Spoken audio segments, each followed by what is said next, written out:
I see we have Judy. Hi there. Hi. I'm gonna leave people or let people are off mute unless it starts to get kind of crazy.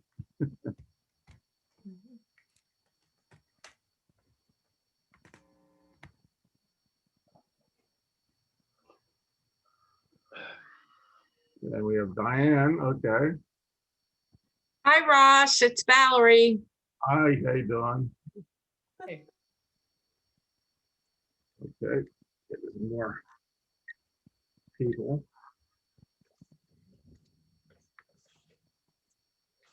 So we still got some time to go.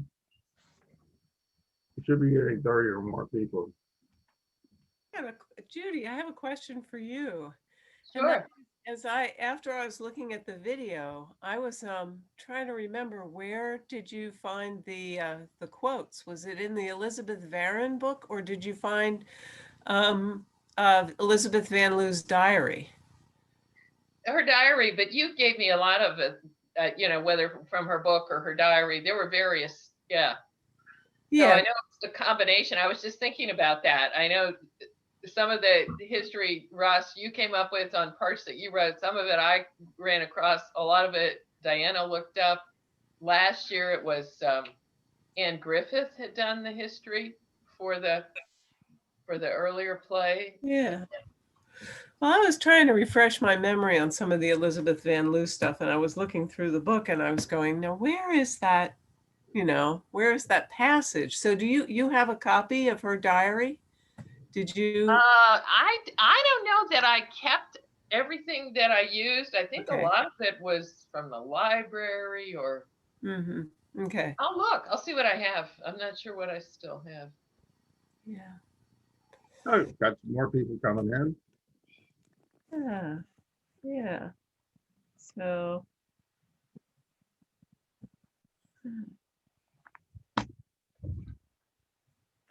Well, I'm going to look at that.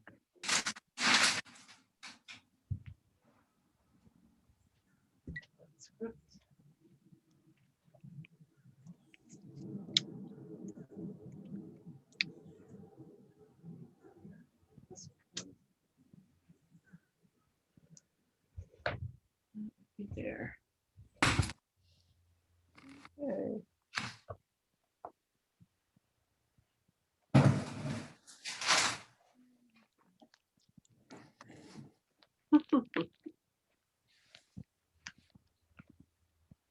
Did everybody get their tulips planted?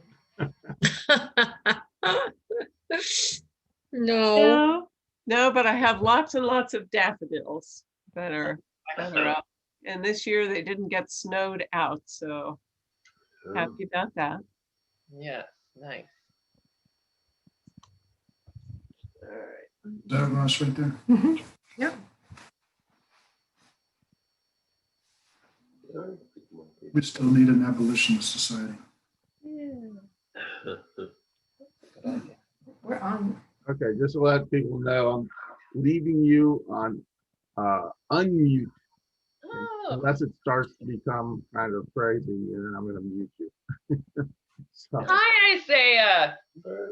Hi, it's good to see you. hi, how you doing? Great to Isaiah? see you. Good.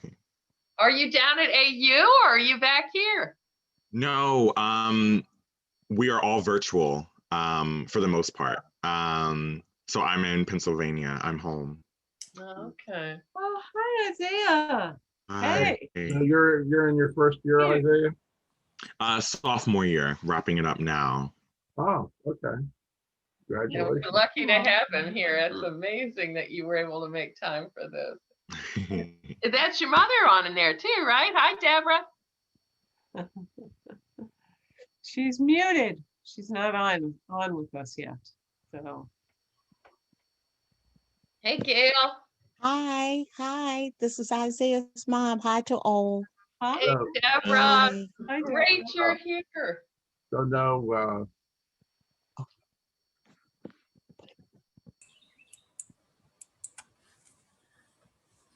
So Isaiah, how are you liking GW? How's it working? I think he said Actually, AU. AU, just a couple A, blocks away. oh, okay, okay. Close though. I'm really enjoying it. Today, this morning, actually, I participated in a research conference. My research was accepted there. I presented 2 different projects. So I'm really enjoying it and seeing my passion for scholarship really expanded. Yay! What are your projects? So the first project I presented on was looking at the Black community's complicated relationship with water, looking at imageries of the Atlantic slave trade, also segregation and how that has made water not a leisure activity for a lot of segments of the Black community. And then my second project was looking at the portrayals of artificial people and looking at cyborg tropes and looking how those have been commandeered by various oppressed groups as a way to reclaim the sort of non-human category. Huh. Wow. Far ranging. This sounds really interesting. So hope we get to chat with you about some of this more later. Anybody that may not have been, well, I think everything except last year we had Isaiah acting in an abolitionist day, and the video that you all just saw, it was our Frederick Douglass. So Frederick Douglass and Daniel Payne, right? And a character in the Kitty Payne skit. And didn't you get a scholarship to AU, Isaiah? Yes, and ironically, the scholarship is named after Frederick Douglass. That's what I thought. wow. Appropriate. Yeah, Yes. yeah, that's great. That's great.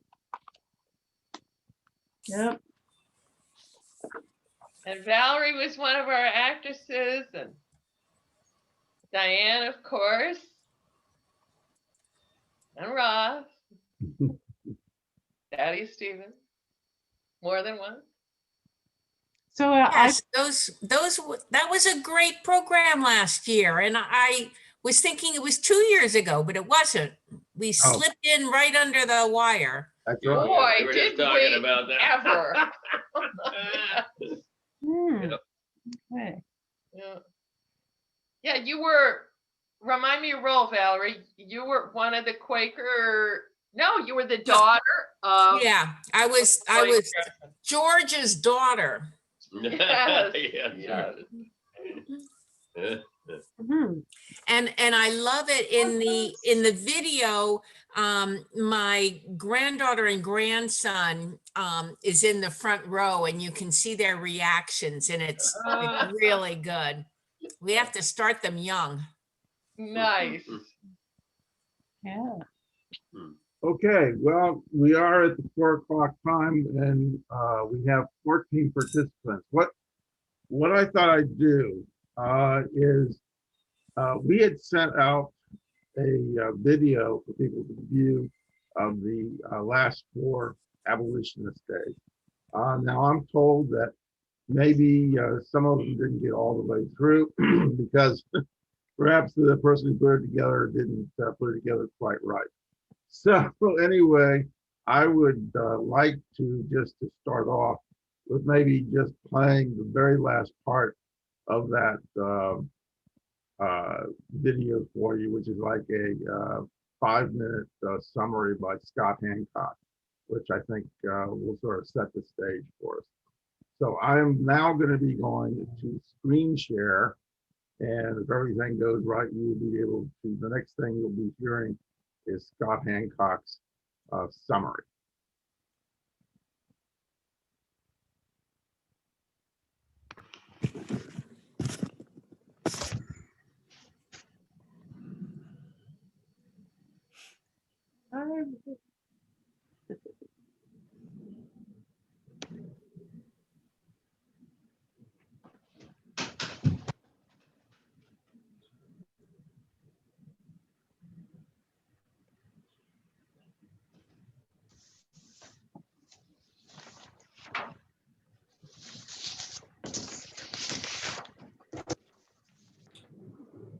Good afternoon or good morning, whenever you're watching this. My name is Scott Hancock, and I teach history at Gettysburg College. I'm in the History Department, Africana Studies, and as Ross mentioned in the introduction of the video, I was part of the effort to speak back to the kind of unending and often undisputed discourse of glorification of the Confederate monuments and Confederate symbols that started here. Well, it's been going on here in Gettysburg for quite some time.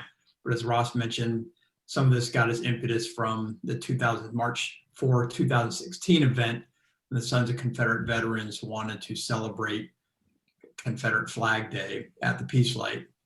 And so Ross's idea and some discussions with me and others was that we needed to have something that celebrated Gettysburg as a site of freedom and equality. And so he has been the chief organizer and impetus behind Abolitionist Day.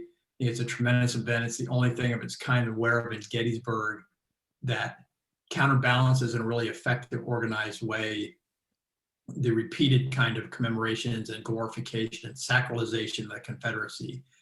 And I think Abolitionist Day does this in some really insightful, intelligent ways. It ties together the key debates that involve abolitionism in the antebellum era.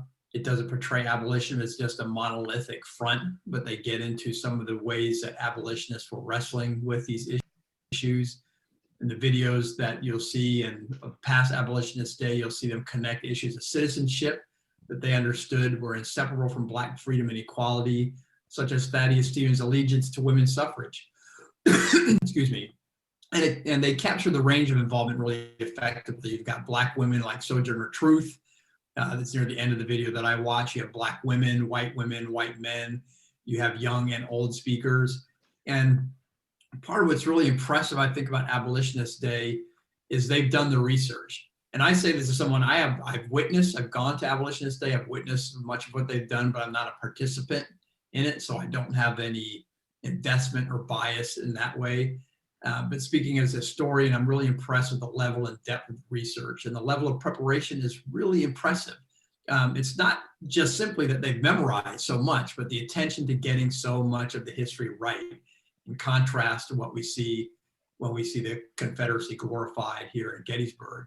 And so this effort that Ross and the Thaddeus Stevens Society and others have engaged in to provide a different, more inspiring, uplifting, and historically grounded story of the American past and what led to the Civil War that produced the Battle of Gettysburg and eventually ended slavery and emancipation is extremely well done because they get so much of the history right. For instance, they've recaptured the value that 19th century Americans placed on the spoken word and wrestling intellectually and publicly with critical kinds of issues. And it often was a wrestling. I think it's epitomized one part of the video that I watched, the young white woman who is speaking about women's suffrage is heckled by a man about McClellan.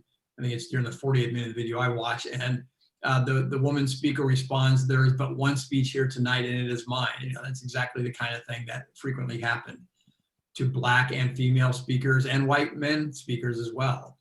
People wrestled, sometimes literally physically wrestled, but I assume Abolitionist Day won't be reenacting that kind of stuff, with ideas that directly impacted people's ability to pursue life and liberty, ideas that determined whether a person could vote, could get a job, could be free or enslaved, and sometimes could live or die young. So I hope once we've managed to move beyond the pandemic, that Abolitionist Day can be held again in a historic building, like the first year's event that was at the Lutheran Seminary, or the year they did it on Middle Street, the GAR building. So when and it's been generous of Gettysburg to allow Abolitionist Day to take place at the Rec Park, but when you see concrete block around speakers, I don't think it detracts from the value of what they're doing. But since we live in a place where we regularly see people glorifying the Confederacy, the battlefield as a powerful historical backdrop, I would suggest it's only fitting that a far better researched and a much better historically grounded event like Abolitionist Day that commemorates this decades-long fight for justice and equality by Black men and women and white men and women in America, that this event is able to take place in a setting that also carries the weight of history behind it. So I hope we can resume soon.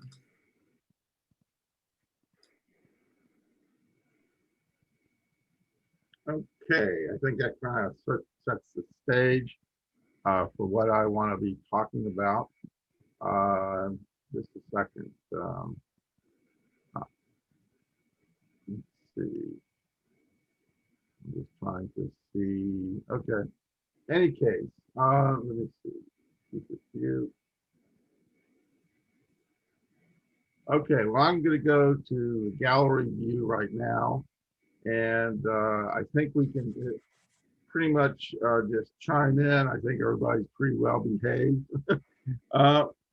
So I think just sort of going from what Scott was saying, I would like to say that I think Abolitionist Day has been very successful as providing a different perspective in Gettysburg from the usual military perspective that you have here. And what I would like for people to discuss is how they think we might be able to make Gettysburg more of a attraction to people who are not into the military, that are interested in the social events which were so important in the Civil War, and to celebrate people like, of course, Thaddeus Stevens, Frederick Douglass, Sojourner Truth, and perhaps make people come here who are interested in those things. So with that said, does anybody sort of have any feelings on how we might do that beyond Abolitionist Day? No one's going to say. Okay. Okay. Yeah. Gail. Russ, could you talk a little bit about plans for the erection of the statue that is somewhat imminent now from what I read in the paper? I mean, could that be a focus of some of this attraction to outsiders that you're talking about? Mm-hmm.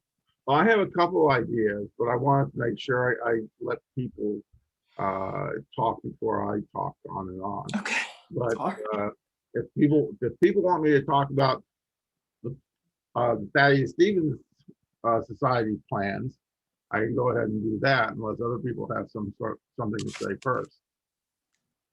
All right. Well, I was going to ask Scott about his thinking in terms of the, finding a more historic venue for our next Abolitionist Day. Was he planning on coming on? Did you know? I'm not really certain whether he is or not. Okay. Well, I guess the thing that I would just like to say then, and some of you know this and some of you don't, but our issue has always been, we love the historic venues, but we didn't know this was going to be a popular event. So our first year, there were about 125 people there, totally jammed into the refectory at the seminary, which was lovely.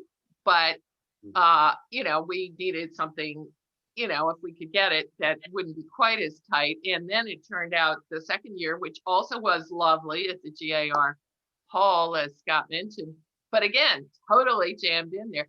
And so that's why we ended up moving to the Rec Park building. So if anybody has ideas about how we could maybe get some interest from the college and letting us use a building there are some historic looking sites there, but we haven't had any luck in the past. My understanding was you can't really hold things in large venues at Gettysburg College during the semester. So anyway, so it's more complicated than it seems to figure out where to host an event that seems to draw a crowd. And now, of course, nowadays I just can hardly even remember events that draw crowds, right? But that was, at the time, that was an issue, and we certainly hope that once again in future that can become an issue. Won't that be nice, right? Right. Well, let me, I think what we need to do is, I think you hit it on the head. We need to try to maybe get the college more involved, and they have a couple of different places that could be very historic, but that really is involved. I guess that's one thing that we should try to do for 2022 is perhaps see if we can get the college more involved in the event, at least providing a location for the event. Now, you asked about the statue. There's also another event that we're planning on in July. But let me first talk about the statue. We do have a location for the statue. People, I don't know if they saw it in the newspaper, but the statue is going to be going up in front of the courthouse in Gettysburg. So we do have a location, so I don't have to put it in my backyard. So what we're planning on in April of 2022 is the biggest event that we've ever had. I'm calling it the Birthday Bash, and we're gonna be doing it on April 1st, Friday, April 2nd, which is Saturday, and April 3rd, which is Sunday. Ironically, since we're holding this on the weekend to get as many people as possible, we're not actually going to have any events on his actual birthday, which is Monday. But I think we can, look over that for the sake of getting people to the events. So the event, the 3-day celebration will start off in Lancaster, which is where they're restoring his house. And the events there will include seminars at the Thaddeus Stevens College of Technology, tour of the what they're doing at the house. They're not going to have the house completed by then, I understand, but maybe they will have some of it done by that time, or at least we can get an update as to what they're doing. Then there's going to be a tour of the archives at Thaddeus Stevens College of Technology, which has like Thaddeus Stevens boots, his bed, and other such artifacts. Then we're going to have a banquet at the convention center, which is next to Thaddeus Stevens' house. Then, this is all tentative, we're going to have hopefully a light show at the cemetery. Then the next day will be moving over to Gettysburg, where we're going to hopefully have seminars at the college with some people such as Bruce Levin. We might have these people by Zoom, I don't know. But have seminars, and then have some tours, maybe even a tour of the McPherson house, have a banquet at the Gettysburg Hotel, which is their ballroom is next to a conference room, which is where Thaddeus Stevens' law office was. Then hopefully we can have fireworks at the end of the day at Gettysburg. I even would like to have have some billboards.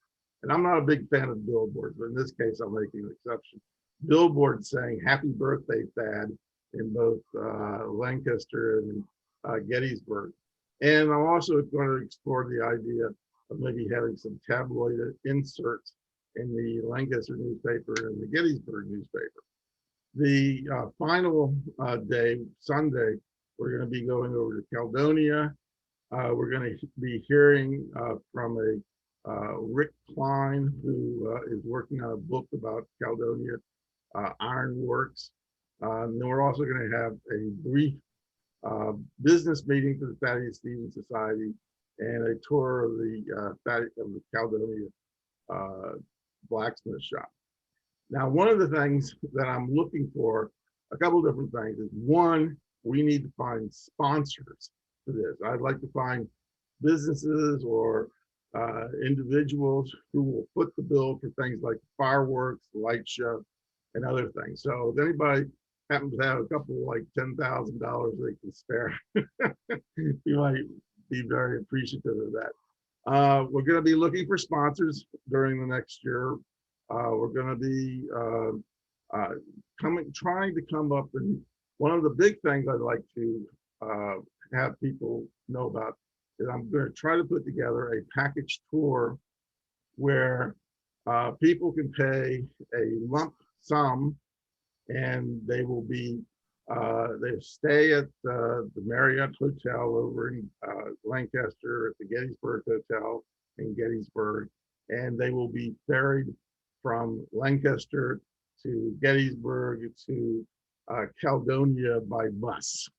And so I would like to have that as an option for people who want to make this sort of the complete immersion in Thaddeus Stevens. But people will be able to come to, oh, of course, I forgot perhaps the most important thing. When we move over to Gettysburg from like 10 until 1, we're going to block off the street in front of the courthouse and have a big dedication of the statue. And that will be, hopefully a big city celebration of Thaddeus Stevens. And so those are the plans for April of 2021. Now, believe it or not, I want to try something even more, but this is really dependent upon if I can get the interest of historical organizations. We will definitely have a big bash for Thaddeus Stevens, dedication of the statue, and also his birthday in general. One way or the other, we might have the fireworks or the light show if we don't find sponsors, but I'm very hopeful about that. Now, I would also like, and this sort of ties into the idea of having more attractions than just military, is to have in July, in the first block of Stevens Street, to have the second founding history festival. And this is based on the idea that, and this is something that more historians are proposing, is that the passage of the 13th, 14th, and 15th Amendment to the Constitution was a turning point in American history, or a second founding. And this is a particularly good spot for it, because right in that block is the McPherson House. Now, people may not, the McPherson House just by itself is a real gem in Gettysburg. It is in almost pristine condition from its 19th century condition. And it was the ancestral home of the McPherson family. And one of the McPhersons was Edward McPherson, who, along with Thaddeus Stevens, banned or barred the ex-Confederates from entering Congress in December 1865, which essentially set the stage for the second founding. If you had not had that event, you would not have had the second founding. So and they wouldn't have been able to pass the 13th Amendment that freed the slaves, right? I mean, that was so. Oh, they would have been able to pass. Actually, at that point, they had passed the 13th Amendment, but but it would have allowed the Confederates to reinstate slavery through the Black Codes, which is a little bit too much to explain right here. But if the Confederates had actually gotten back into Congress at that point, our country would be very different than it is today. So that's, a matter for discussion. But I like to see this history festival to be a joint project of historical organizations and social activist groups who would have booths in this one block. It would be like a block party along with food vendors, and that we would try to get national attendance for this event. Like the National Constitution Center in Philadelphia, they've been pushing this idea of the second founding for a couple of years. So I would think that they might get on board with that. And I'd like to see, scholarly talks added and people coming from around the country. Now, this is an ambitious plan, but I think this is sort of the April event is kind of a one-time thing for the 230th birthday of Thaddeus Stevens. The second founding day, I would like to see as a continuing event for the future to try to promote the idea that Gettysburg is a place where things happen other than just people being shot. That would hopefully promote that whole idea, get it moving, and maybe even, promote the idea of using the McPherson House as an exhibit area about things like the Underground Railroad, the abolitionists, Reconstruction, and such like that. So those are the two events that I hope to promote, alternatives to the military history that dominates Gettysburg at this time. So Ross, what about Abolitionist Day next year? Is that? Oh, abolition, yeah, that's out there too. I forgot about that. Yeah, Abolitionist Day is going to be concentrating on the United States colored troops and their contributions to winning the war, and that is something that I'm going to be, personally writing up the script for, and hopefully getting participation in that. And then we're going to have like a whole, not a cast of thousands, but a cast of tens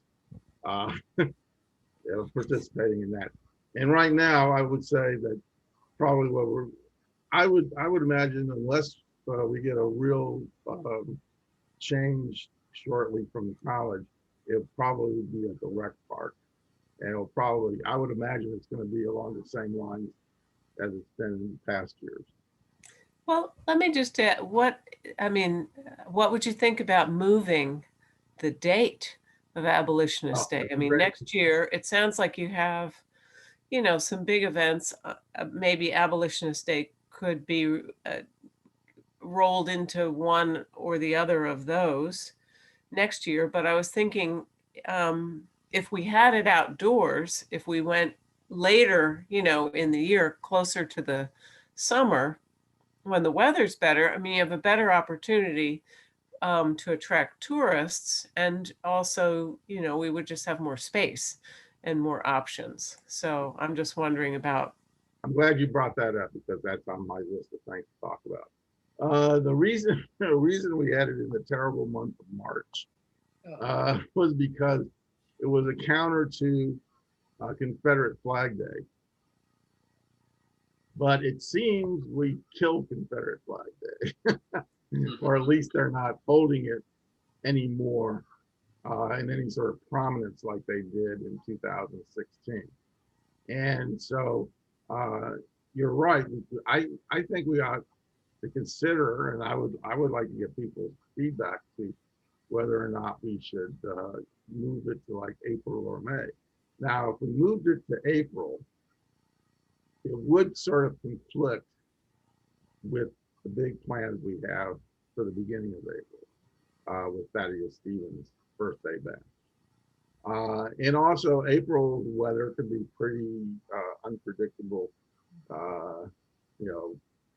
So my feeling is maybe we ought to consider having it in May, like early May or mid-May. I mean, what do people think? Well, this is George. Can you hear me? Yeah, sure. Mm-hmm. Yeah, that would, following up on what Ross and Diane are saying, I can't speak for Gettysburg College, but depending on what happens on the medical front, that would be persuasive in an outdoor venue at Gettysburg College, because I know those buildings intimately. And, following up on what Scott Hancock said, I can't think of an indoor venue at Gettysburg College that would be any larger than the historic venues we've had. But if you have it outdoors in May, after the 15th, which would be about the time of commencement graduation, things are pretty much wrapped up on the Gettysburg College campus, and you could have it in front of any number of historic facades, specifically Old Dorm, which Stevens endowed, and his famous portrait is his image is in front of that building. So that would be a natural outdoor site. And I think the college would be more amenable to that. And you could have, an indoor rain venue that might be not as historic, but the Cub building, there's some big indoor spaces at the college, Bream Wright Hauser, gym, field house, and, in inclement weather. you wouldn't have the historic advantage with those larger indoor venues at Gettysburg College, but they'd be there. And as I said, I think the college would be more open to an event later in May outdoors. That's my 2 cents. Sorry, I have a frog in my throat. Okay, that's fine. What do other people think about a May? You're talking about like in maybe the last 2 weeks of May, George? Yeah. Okay. What do other people think about moving it and possibly even having an outdoor? I mean, that would be kind of cool to actually have it in front of Penn Hall, which actually Thaddeus Stevens got to the college. And Well, that's why I said he endowed it, didn't he? Or he well, got the money from he the got the money from the legislature, 18. right. I'm I'm dating myself. I call it Old Norm, but anyway, I was not around when it was built. But anyway, But that would fit with the concern that I was told when I checked with previously about using some space in the college. The statement was not during the term, not during the semester. So if it was after the semester, it's I think it's more possible. Who knows? Yeah, that would be a good. My point was that the largest indoor Gettysburg College, this is following up on Scott Hancock, of something that is more suitable historically in terms of the optics. I don't know any of those that would seat more than 200 or 250 indoors. I can't think of one. Well, there's the ballroom, but that's almost no, that's 1957. Excuse me. I mean, it has a more historic. It's not cinder blocks, but there's Christ Chapel, and of course the Majestic Theater has a lot of history, but that's 1925. So, What about the Gettysburg Hotel ballroom? I'm sure they would charge us for that. And I think Well, the college owns it. They're pretty expensive, but that's always a possibility. I guess the one thing I'm just concerned is it seems like to try to do 3 events, it always seems like pulling Abolitionist Day together, is a big project. And to do 3 projects next year sounds, I don't know, makes me nervous. You're nervous about having 3 events? Yeah. Well, that's a thought. We could postpone till the following year, maybe even. Well, I wouldn't want to postpone Abolitionist Day. I think it's the July event, like I said, really depends on whether I can find enough historical groups to do this. If I can't, it's not going to be done, and maybe we'll have to wait another year. But I would really like to do that. Now, Have somebody you talked to Andrew Dalton about that? Is he yeah, on board? that's one of the people I have to talk to. I mean, there's lots of people I need to talk to, and that's one of the people, and also HVAC.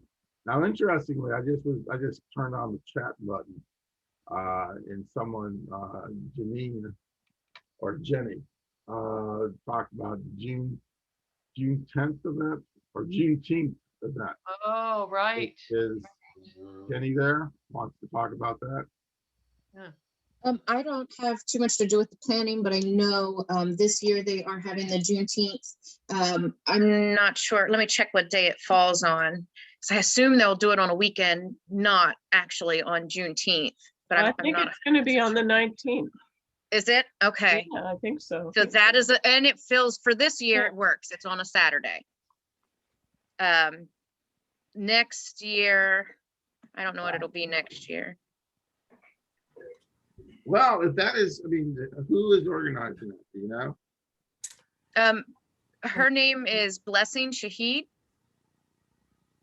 You said And then I believe, yes, and Janet Powers has a lot to do with it as well. What's her last name? Janet Powers. Yeah, I know Janet, but Blessing. Okay. What was the Shahid. other? SHAHID. Okay. Okay. So, do you have an idea what that's going to involve? What are they planning on doing for that? they're doing a pretty big event from my understanding. It's going to be, and 2022, it will be on a Sunday. So they'll probably keep it on Juneteenth that weekend too. I don't know what all they have planned, but I know they had pretty big ideas at the last meeting that I attended a while ago. And that is an Emancipation Day event itself. Yeah. Yeah. Interesting. Well, the thing that just popped in my mind is, and I don't want to take any of their thunder away, but they have a really big, the whole day or whole event already sort of planned. They perhaps, but if they wanted to incorporate Abolitionist Day into it, as a part of the program, we probably could be agreeable to that. What do you think, Judy? It sounds like a possibility. I don't know if they, whether it would work or not, but Yeah. I can ask Jan.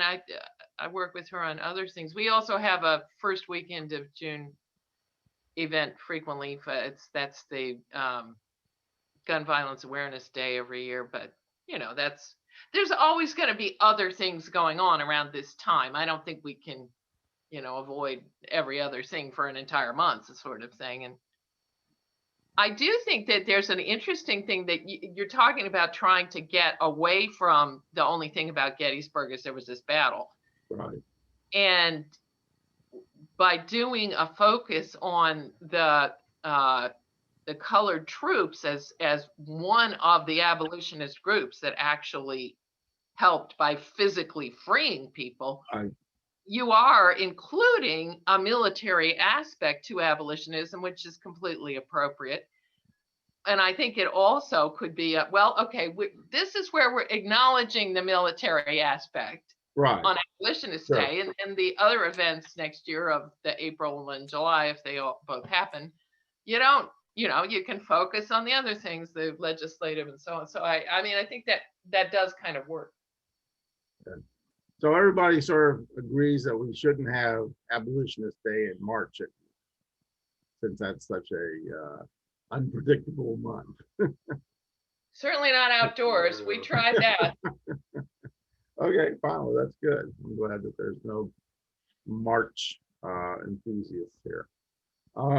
So we have a couple of different ideas about, does anybody have any other suggestions about the idea of the second founding? Oh, you want to say something, Jenny? Janine, is it? Yes, it is, Janine. Thank you.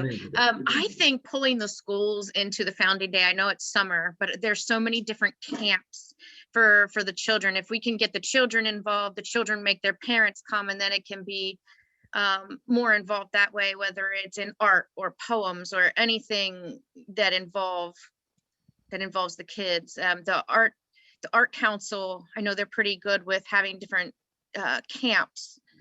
There's if anybody knows the name of the karate camp, that what do they call it?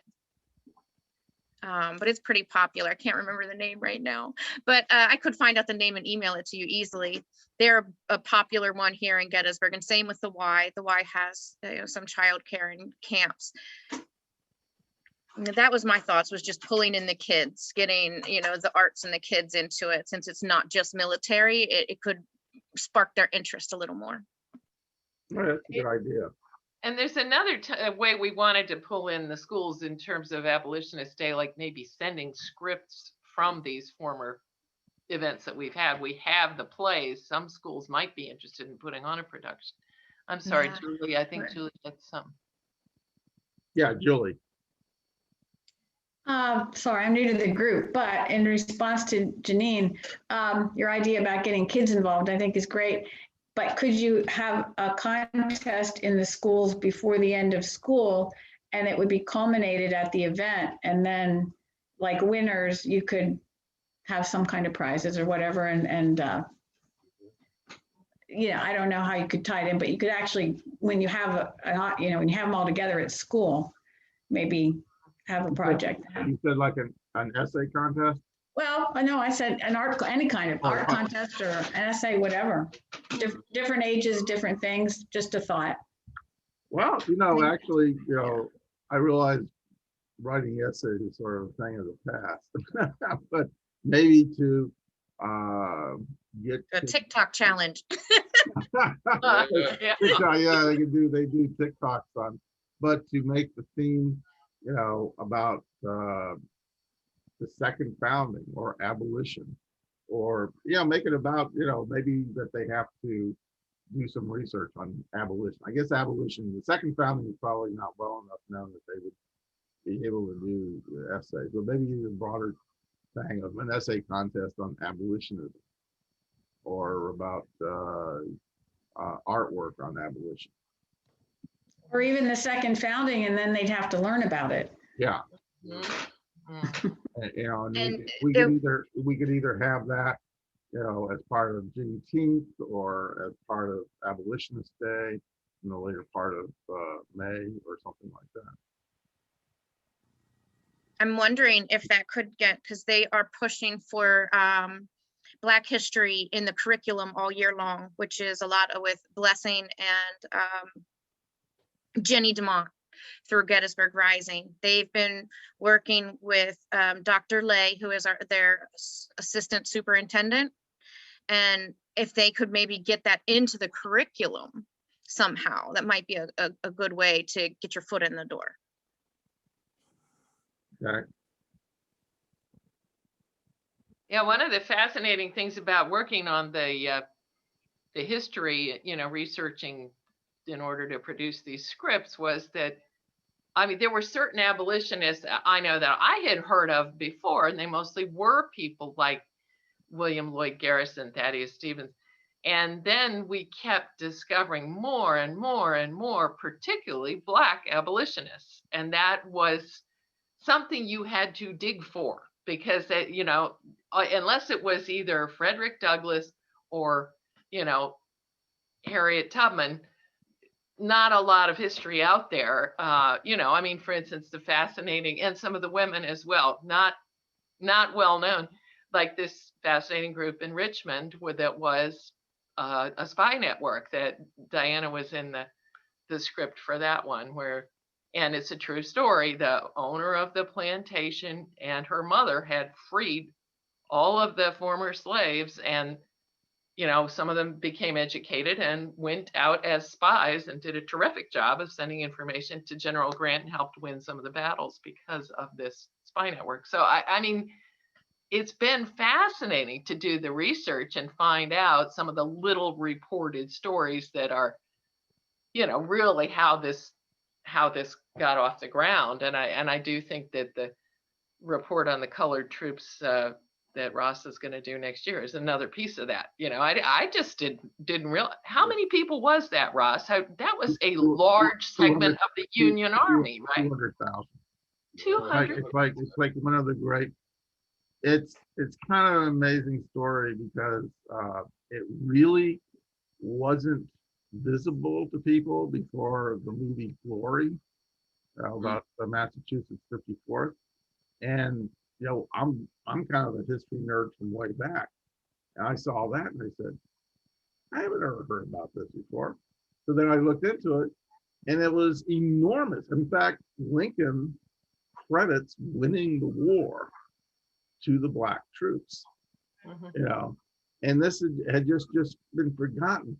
One of the things that's just kind of ridiculous, just to show you that the neo-Confederates will attack anything, is that after it came out that there was this huge army of Blacks on the northern side, the Confederates started saying, "Oh, we had Black soldiers also."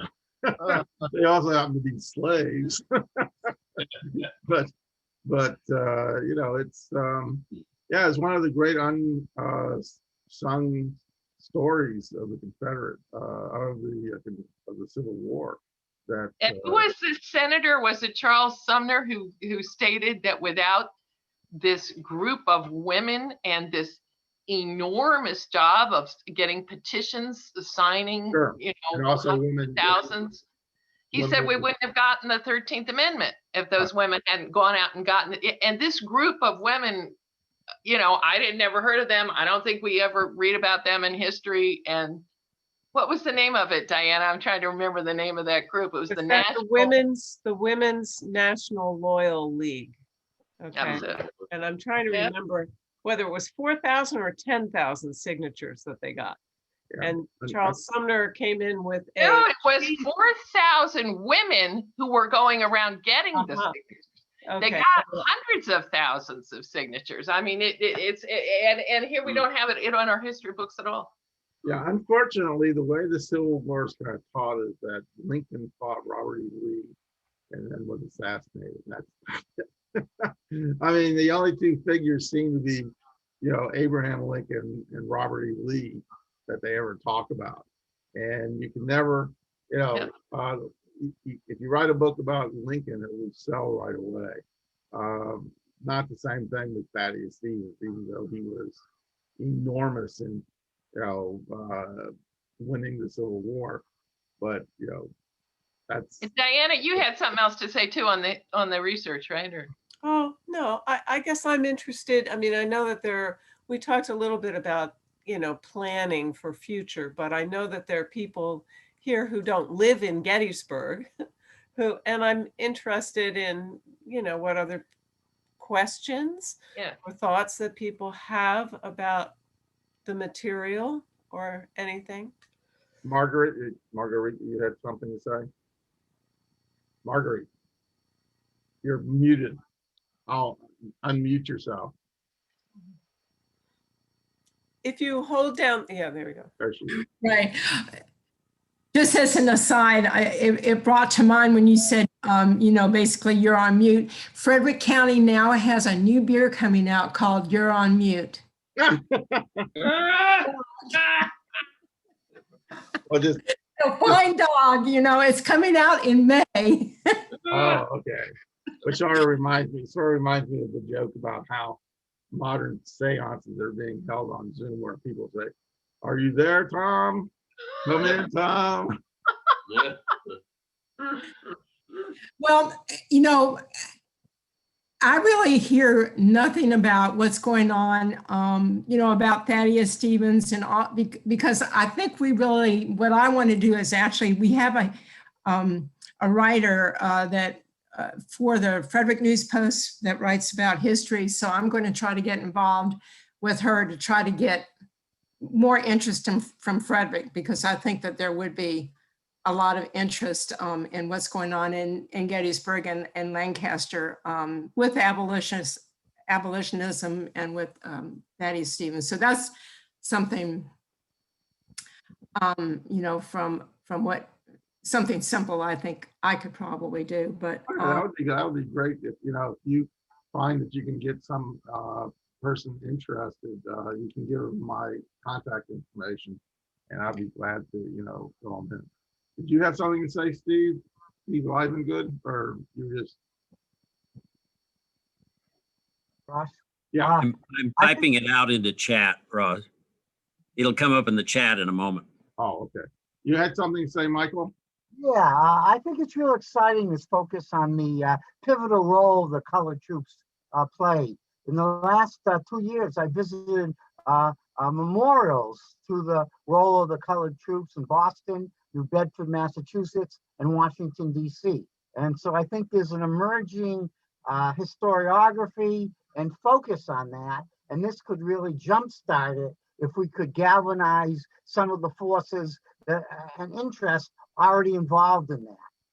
And might be, though this is a little more specific, as you talk about the maybe a contest with the students, is to have a subset of that contest is to focus on their research or poetry or whatever with the colored troops. You know, there might be places to read their narratives of their experiences, and they could create a role play as though of a colored troop. There's just a lot of possibilities here that could really have a lot of power. That's my first reaction. Maybe we make that the subject of essays and artwork, you know, rather than just I a think broader abolition. something like that is to build a small support group of the classroom teachers, because it isn't going to happen spontaneously, you know, just by really interested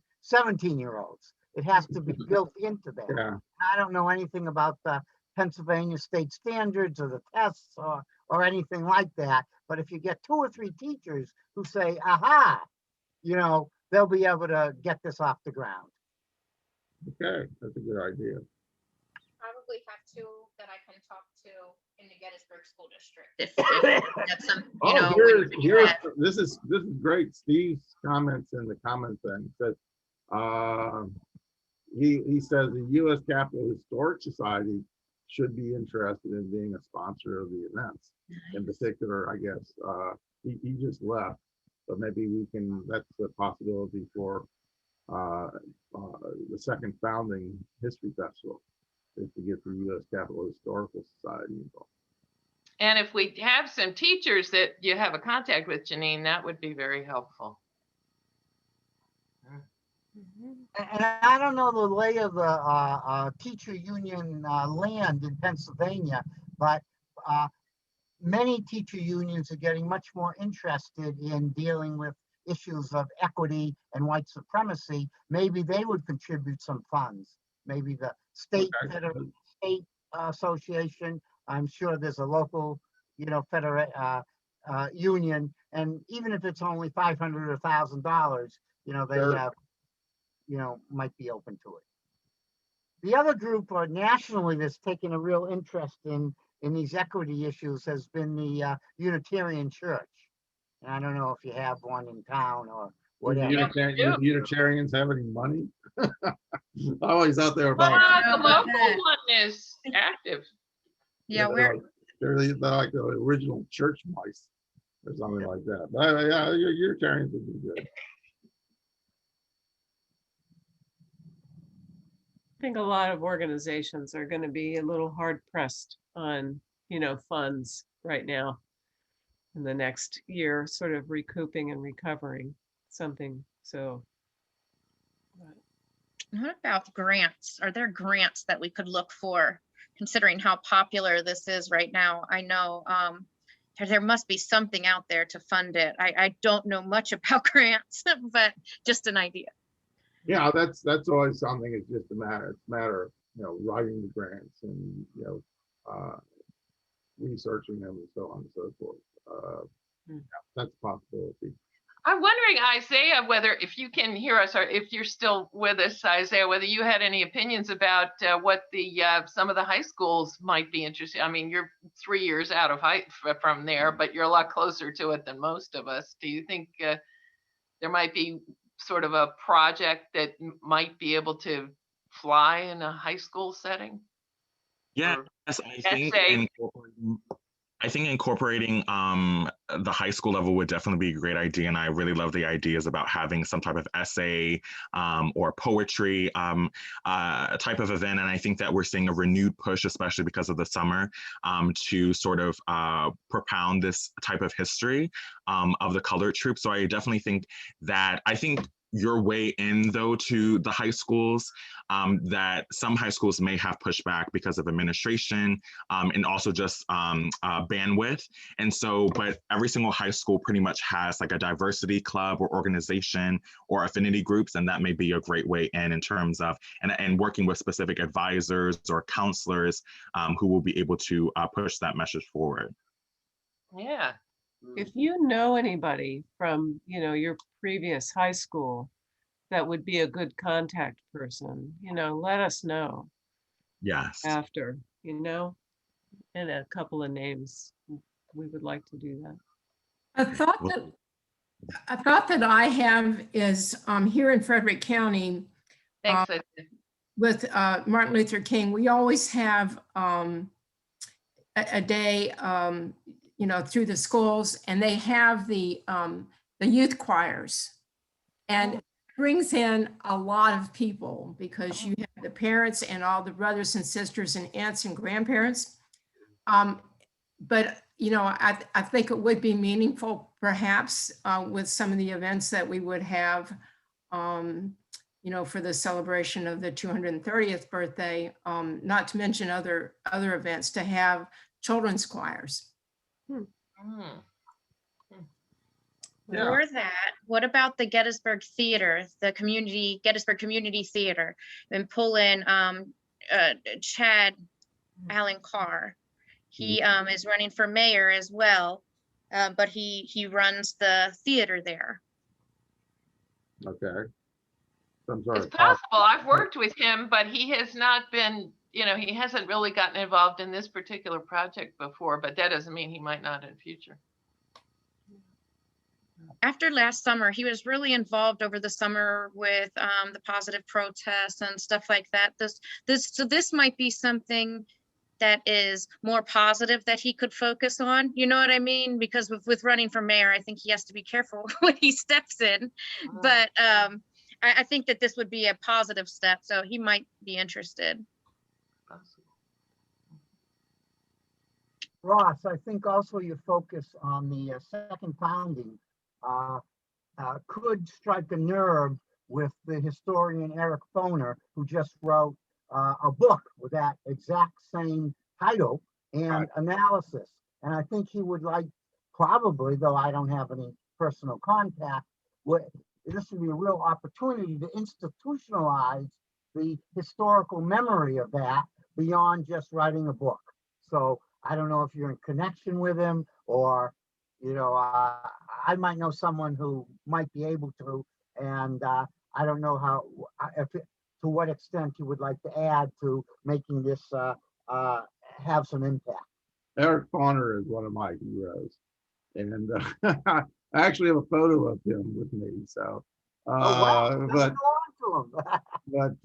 he has been elusive in getting him down here. I have been trying off and on for like 20 years to have him come down here, but maybe this could be the chance to get him down for the second founding, and it's a very good suggestion. And maybe I should write him a letter tomorrow, say, we'll crown you as father of second founding day, something like that. That's a good one, because I don't know if everybody knows who Eric Bonner is, but he is like the dean of Reconstruction / Civil War history. He's really transformed the whole study of Reconstruction. As many of the older people here will remember, Reconstruction was really taught completely wrong in the past. And so Eric Bonner really has changed that over the years. So yeah, that's a great suggestion. I will, get on that immediately to try to get him down here for that. Anybody else have anybody that we should contact to get down here? Not right up there. Okay, I think this has been a great discussion. Does anybody have any other suggestions? Or? Ross, once you crystallize some of these events, if you send me like a paragraph to, I'm working with 150 historians who think that it's important to teach about Reconstruction, and they'll shortly have their names published and everything. What was the first part? I didn't get the first part of what you said. I said, if once you have like a summary, like a paragraph or two of what you're what is being thought about, right. I'll figure out a way to get it to these 150 historians who signed a letter to school boards across the country that it's important to teach about Reconstruction, and maybe some of them will be important to weigh in on some level. Okay. And you're talking about the actual Reconstruction, as in there was this effort to do decent things in the South and help freed peoples to, rather than what we learned as kids, which, Reconstruction was a terrible idea. And like Ross is talking about, I think I remember getting that, oh no, those radical left people were trying to, do things in the South, and that's why there was this revolt. Instead, in reality, they were trying to do decent things, and there was this revolt. That's what you're saying. This is the. I'm saying these 150 historians have a similar view as the That's great. You know, and recognize the both past mistakes of teaching about Reconstruction, you know, for the lost cause, but also in this particular political era, the importance of getting people to understand what a struggle for an interracial democracy really looked like, and the political figures who supported that, and the grassroots movements that were behind that. But you know, so that's the brief background. Great. Okay. By the way, I think I might embarrass Mike a little bit, but I'll say it anyway. You really have Mike to thank for having this statue. He is a major donor to the statue, and it wouldn't have happened without him. So thank you very much, Mike. You're welcome. And I'll think about if I'm going to make a further contribution to get this second founding or this color troops work done once it evolves a little.